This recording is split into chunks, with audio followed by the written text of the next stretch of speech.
Okay, sorry, some technical difficulties. Your bedroom slide is actually an electric slide, so it's a little bit different mechanism.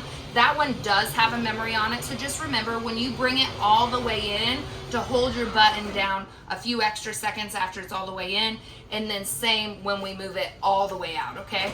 So if you ever have an issue where it doesn't want to go all the way out, or it goes out a little and it stops or whatever, what you need to do is watch this here. So if it doesn't go out anymore, I was pushing that down, so just push the in till it makes a click noise and then hold out as far as it'll go out. If it clicks, same thing over here, just click the in button so it resets and then hold it all the way out. So if it ever starts to get crooked or won't come in or anything that way, just toggle it the other way till you hear it click and then push the out button or in button until it stops and do it back and forth there. So not a big problem, but if you leave them parked a long time and don't move them a lot, or if you move them like halfway in or out a lot of the times, then you might run into that issue, so just a heads up. Your awning is electric in and out. If it's pretty windy or you have a rain, I would bring that in. It's not going to handle much. It doesn't like our Kansas winds for sure, so just a heads up, in and out. Just make sure when it does go all the way out, when it extends, a little flap's going to fall down so you know it's to the end. Just make sure at that point and retract it. If you keep hitting extend, it's going to roll out, but it's going to start rolling up inside of itself, so then you're more apt to pop fuses and catch water up here and stuff that way. So it's not going to hurt anything, but it might cause you a pain too. Over here is your thermostat. So like I said, we have the air conditioner on right now, but on here you have cool, low, high, auto, heat, fan, low, high, and all that, okay? So right now, like I said, it's hot in here. We just kicked this on. We have the one air conditioner on. Make sure when it's this hot outside that you run your air conditioner on high or low on your fan instead of auto. And the reason I say that is because they're more apt to freeze up if that fan quits running, if that air conditioner ever gets a chance to shut off. So just make sure and run it on high.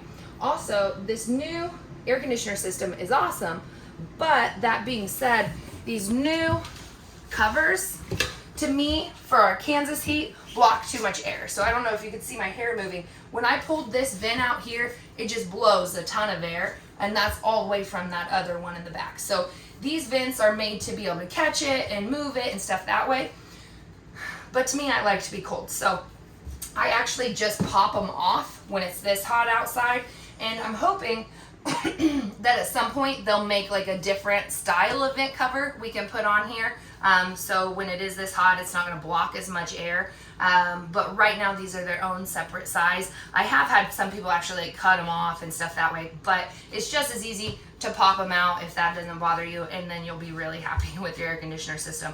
But they are just kind of tricky. You can see how one side blocks it and how the airflow is supposed to be more efficient, but some people just find it a little more difficult to try to regulate the airflow with them in. So like I said, I pop them out. They just pop out right here, up and down, and snap right back in. So not a big deal at all.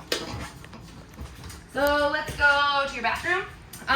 Where you are full time, just make sure that your black tank never gets dry. And then also, I would not leave your black tank handle open, okay? So people have problems in their black tank, which is their toilet, because the solids dry up and cause you a problem, can block things. So make sure that you leave that handle closed, and then before you ever use it, I would kind of just barely push the thing down and fill one toilet bowl full up of water, flush it, push it down a little bit, second toilet bowl full of water, put your additive or whatever in there, stir it up, clean with it, and then flush it. So at the bottom of your black tank all the time, there is water. That's going to help with the smells, and that's going to help you not have a problem, and everything that way. Your sensors for your black tank, sometimes they get caught up with toilet paper and things that way. So just the more you can keep it wet, the less apt you're going to have that issue right away as well.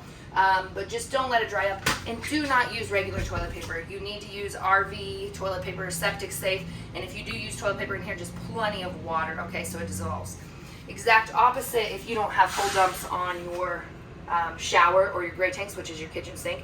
People have no idea how much water they actually use until they get a camper. So when you are showering in here, if you're not at a full dump site, you're going to want to turn the water off, on, do it that way. If your shower quits draining, that means your tank's full.